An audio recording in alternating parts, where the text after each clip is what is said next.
Hi guys, welcome to Brains and the Beat. If you're new here, please like, comment, share, and subscribe. And if you're oldie but goodie, thank you for staying tuned to your girl. So in today's video, we're going to be talking about two cases, and the two cases that we're going to be talking about are the cocaine bust that's worth billions in Jamaica that found recently, and also the teacher that have been killed by her common law husband.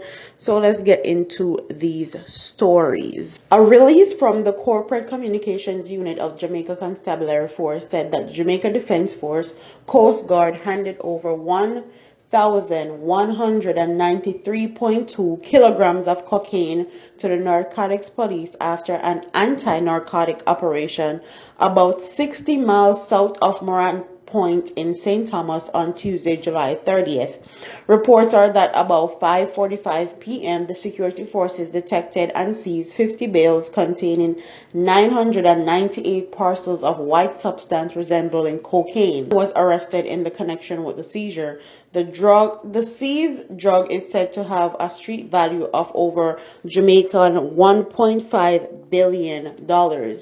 The release from the CCU said the seizure resulted from the continued fight against illicit trade in guns, drugs, and human trafficking within Jamaica territorial waters. The narcotics police are continuing their investigation into the massive drug haul. One thing I don't understand is how they find such a big load of cocaine on Jamaican waters, but yet they have not arrested anyone. So no one was on the boat that they took it from.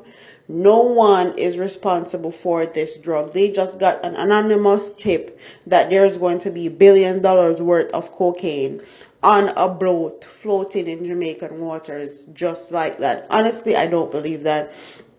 And that is the part that always pissed me off about the policing and police system. They always find these massive drugs, cocaine, ganja, and then no one is arrested. So obviously, something in a something. Okay, that is very fishy to me. And if it was anywhere else, they would definitely have somebody arrested, even if they're not from Jamaica and you're in Jamaican waters pushing drugs, you should be arrested.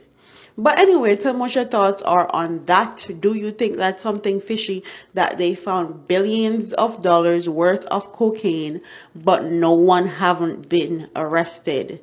Do you think that the $1 billion worth of cocaine just was floating on a boat near Morant Bay?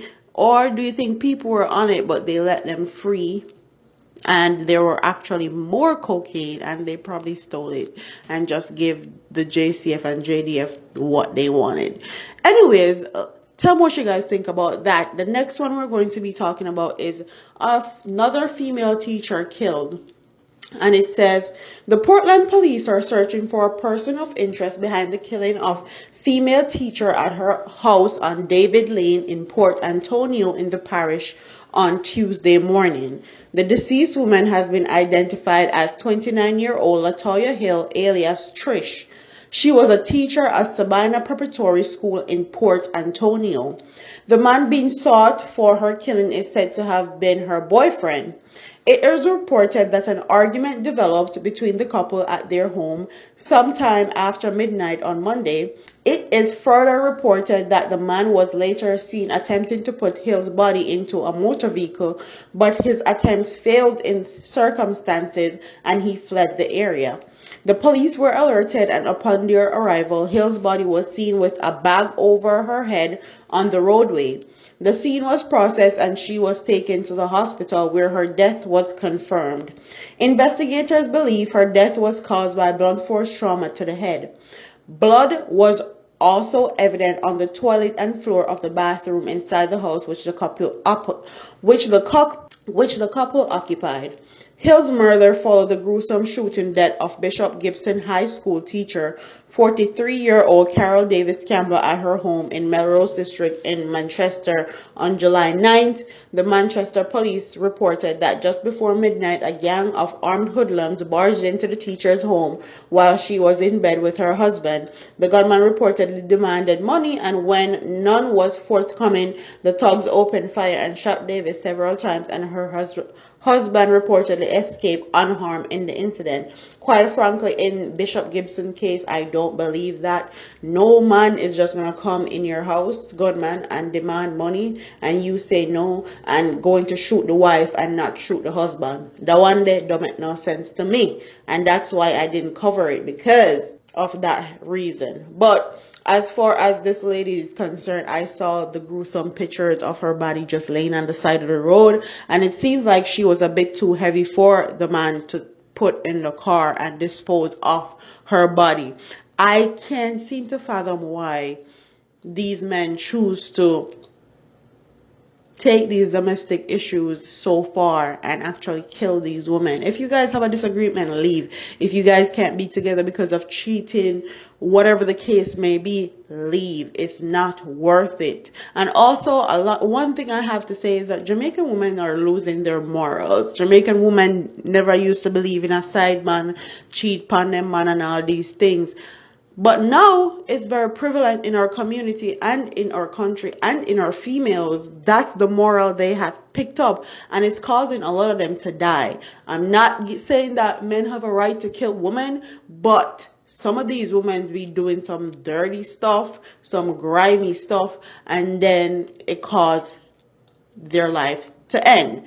And that's just the sad truth. We need to go back to a time where certain things was not acceptable, and women morals need to be, and principles need to go back to where they were, because honestly, if they're not, these things are going to keep happening. And also, these men, you don't own a woman. So if you cheat on her, if you have a side man, you don't own her. So therefore, you should not try to kill her.